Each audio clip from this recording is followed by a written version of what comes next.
Akhirnya si anak ini kan takut, Mhm. mau berteman takut, mau kerja kelompok aku diterima enggak gitu kan. Mhm. Buanglah masalah pada pakarnya. Bersama psikiater Buat apa susah? Bahtera Yuda 96.4 FM. Dulu dokter, saya itu comment off di status media, sosial media saya. Males saya. Jujur takut kalau di komennya nggak enak. Pencitraannya jadi jelek. Goalnya pencitraannya. Loh, bukannya sosial media tuh itu fungsinya ya kan. Ya. Jadi saya comment off. Jadi siapapun nggak bisa komen. Tapi saya pikir-pikir gitu ya. Dulu IG pun saya private gitu. Ya memang dulu saya membentuk IG itu awalnya bukan untuk itu sih. Saya itu loh, daripada zaman dulu kan belum ada Google Drive gitu. Foto-foto yang lama-lama itu pengen saya abadikan tuh mana ya, yang meskipun saya ganti HP tapi tetap ada di situ gitu loh. Ya udahlah, kebetulan IG sangat memfasilitasi untuk nyimpen foto memang kan, daripada Facebook gitu. Akhirnya saya pasang di situ, dan ketika saya pasang foto itu kan saya selalu istilahnya behind the scene lah, ini foto tentang apa, itu untuk mereminder saya sendiri gitu waktu itu. Kayak buku harian gitu loh maksudnya. Lama-lama loh kok diikuti orang. Habis diikuti orang kadang-kadang komennya kok yang enggak gitu. Ya. Lo ngapain sih ini loh? Ini loh buat diriku sendiri. Awalnya sih saya gitu, tapi ya saya nyadar ya, ketika kita bermain di sosial media ya harus ketemu dengan buzzer, haters, itu biasa sih udah. Ya saya agak loh ya. Tapi ya nggak tahu lagi ya kalau sampai diserang buzzer sampai banyak gitu ya. Jadi saya agak cuek sih dengan bullying sekarang itu. Bagaimana? Sehat. Maksudnya sehat apa? Sehat Iya, cueknya? sehat cuek. Kadang-kadang kan kita harus punya raw EGP. Emang gue pikirin ya kan. Betul. Nah kalau saya nuruti bullying terus-terusan, saya stres sendiri malahan. Ya. Gimana? Memang kan kita mesti tahu ya. Kadang-kadang ada orang yang seneng jadi pembuli, ada orang yang seneng dibully dalam tanda kutip ya. Saya nggak seneng dua-duanya. Mbok ya normal-normal aja lah. Aku milih atau gitu ya. Enggak, kalau mengkritik bukan, saya itu nggak seneng dikritik ya. Dikritik ya kita empat mata lah gitu. Kita japri lah gitu. Untuk apa disebar-sebarkan?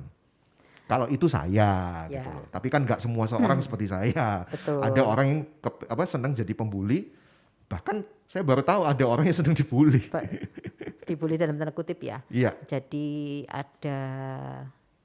tadi ada motivasi bahwa dengan dia menjadi dalam tanda kutip yang dibully itu, bagi yang dibully itu sendiri dia pingin misalkan diperhatikan. Dia punya cara yang berbeda dari kita ya. Betul. Untuk minta perhatian. Cara yang di luar apa namanya? Nalar kita. Betul, di luar Common aturan sense. sosial gitu ya. Jadi dia malah lebih senang begitu. Jadi menjadi korban begitu ya. Ada yang seperti itu. Siapa di sini yang suka dibully? Ayo. Ada loh ternyata kayak gitu. Oke, jadi ini maksud saya itu kan selalu saya ketemu dengan psikiater itu kan mengukur sehatnya bukan fisik tapi dari kejiwaan ya. Nah, kalau yang suka bully atau yang nggak suka dibully atau yang tadi malah jadi pembuli, itu masih ukuran sehat tuh sampai batas mana gitu? Kadang-kadang kita sendiri juga jadi pembuli ya. Misalkan ada teman lucu kita sebut dengan nama apa begitu kan. Itu sebenarnya kan bully ya. Tapi main fisik gitu ya biasanya ya. No, main fisik, main kata-kata. Contoh. Si kelinci gitu ya.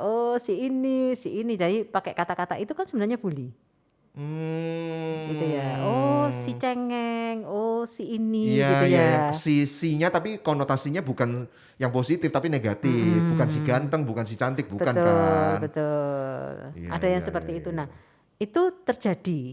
Kalau itu bahasa yang gaul, istilahnya bahasa persahabatan sih menurut saya oke-oke aja lah.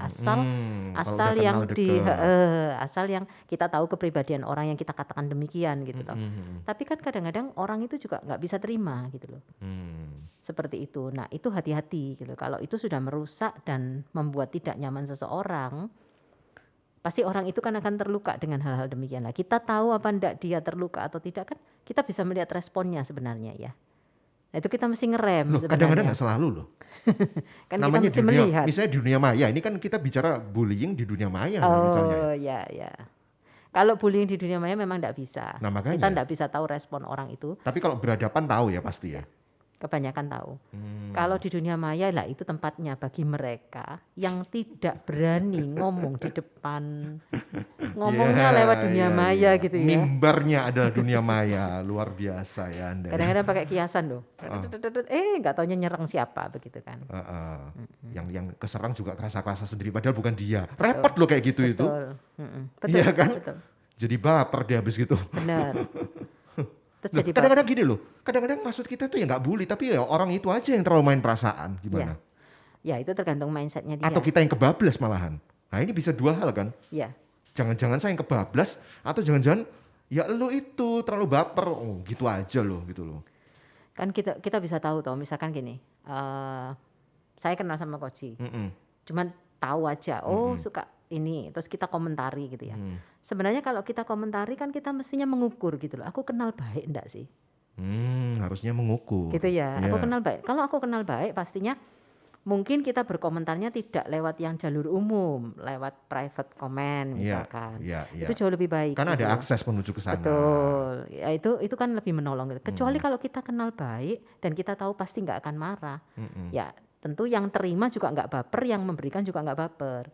Tapi seandainya yang kita jaga kan mestinya ketika yang nerima itu kita nggak tahu dia dalam situasi apa. Nah itu yang harus Iya kita juga jaga ya. juga ya. Kita jaga juga kata-kata itu kan karena ini media sosial.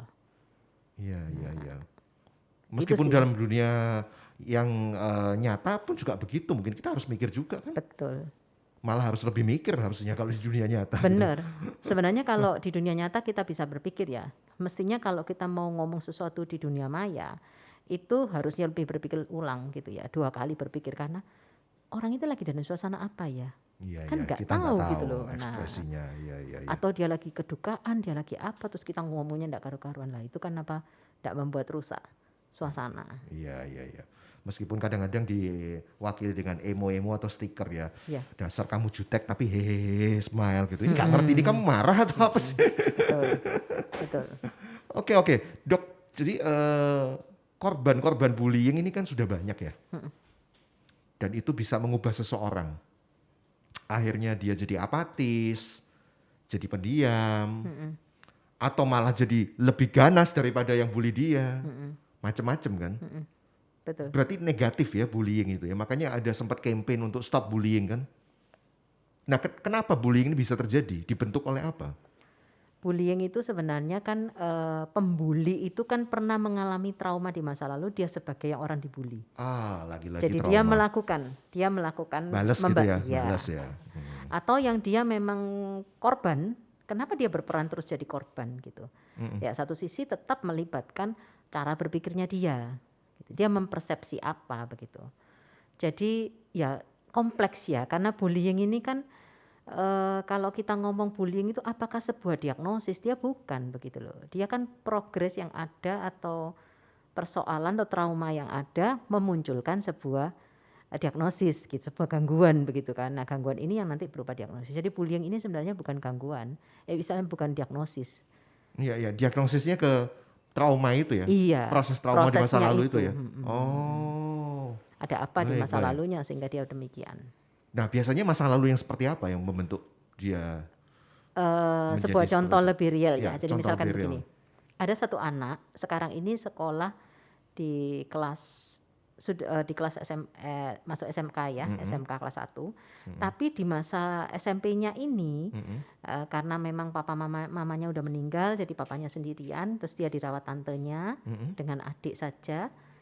Nah, dalam pertemanannya di sekolah ini dia seringkali memang bukan anak yang ceria atau bukan anak yang mudah beradaptasi. Ya slow biasa begitu.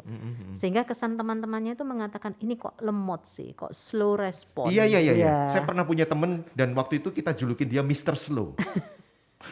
Saya jadi inget itu. Mr. Lola. Ya kalau sekarang istilahnya Lola gitu. Waktu zaman saya dulu Mr. Slow. Hey Mr. Slow, Mr. Slow. Nah, kalau begitu tuh kan oke, dia punya background seperti itu. Nah, teman-teman ini kan belum tentu orang yang seperti itu juga. Mereka maunya cepet, segera, ayo cepet gitu. Lah si anak ini masih mikir temannya sudah C gitu.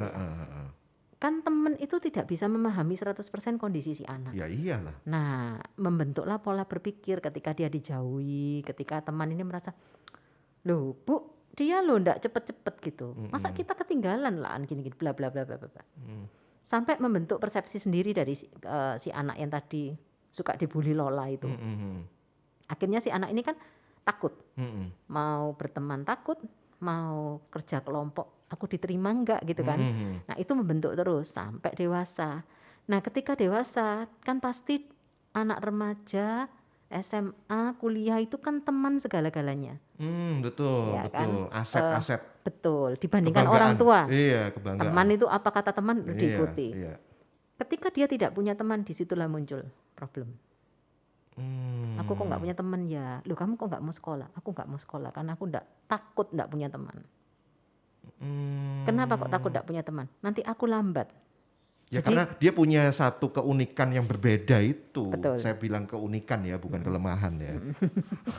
Kan gitu Spesial. toh. Loh, saya juga pernah loh dibully dulu sama teman-teman. Iya Saya ta? korban bullying. Iya ta? Kalau dokter cerita tentang trauma, wah saya jadi diingetin lagi nih memori saya. Jadi kan- waktu kecil, saya SD itu kutu buku sampai SMP, sampai SMA. Kutu buku, dan dengan kutu buku itu menjadi keanehan buat teman-teman. Halah, dikit-dikit belajar, dikit-dikit langsung pulang. Cangkruk dulu kayak atau apa, jam istirahat bukannya di kantin malah di kelas belajar. Itu akhirnya jadi saya agak menutup diri loh dari pergaulan. Tapi untungnya segera saya sadar gitu bahwa kita ya butuh teman lah, kita butuh orang lah. Nggak bisa begitu-begitu meneruskan keanehan saya itu. Sebenarnya kan nggak aneh ya. Oh itu nggak ya. aneh ya maksudnya? Menurut Cuma saya sih manage nggak. saja ya? Iya. Oh. Nah, masalahnya kan nggak aneh, cuman karena lingkungan itu bukan tipe orang yang seperti itu, makanya salah satunya kan Oh, dianggap saya kalau di aneh. kampus yang isinya profesor-profesor gitu nggak aneh Iya. gitu ya. Iya, iya, Jadi iya. salah masuk. Salah masuk, betul.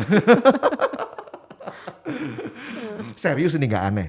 Enggak. Berarti tergantung lingkungannya dong. Betul. Sekarang orang yang kutu buku masa salah sih?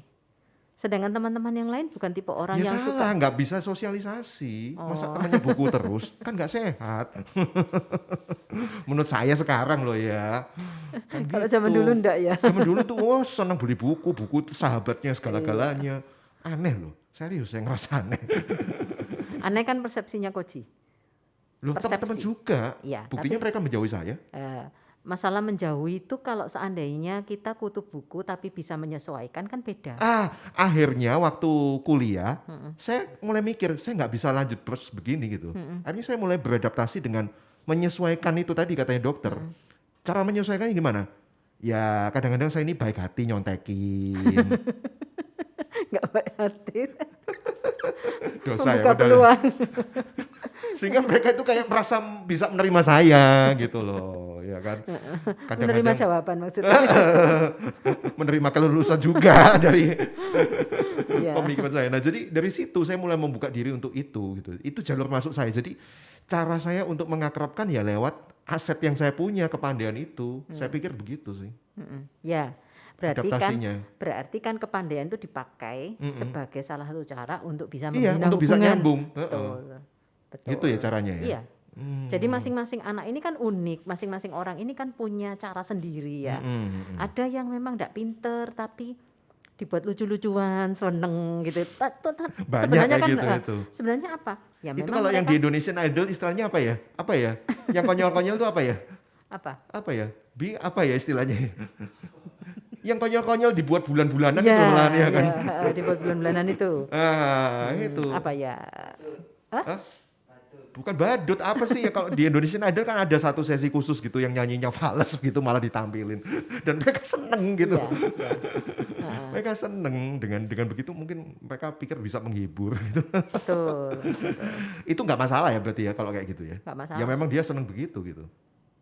Tergantung dari orangnya sih sebenarnya ya. Nek tak lihat tergantung dari orangnya. Iya, iya. Bukan sekedar lingkungan itu. Kalau orang itu bisa tahu bahwa oh tidak apa-apa aku begini. Iya, iya. It's okay gitu menurut saya. Tidak apa-apa. Oke. Jadi buat Anda korban-korban bullying, pelaku-pelaku bullying, kalau Anda tidak merasa nyaman dengan diri Anda silakan. Nah ini ya, Dr. Ivana Sayogo SPKJ dalam kurung K itu apa ya? konsultan. Oh, konsultan. Ya, nggak semua bisa dalam kurung Kang ya? Ya, itu peminatan sih. Oh, Kita sekolah lagi untuk subspesialisasi. yang anak dan remaja itu ya? Ya. Oh, oke. Buanglah masalah pada pakarnya. Bersama psikiater Buat apa susah? Bahtera Yuda 96.4 FM.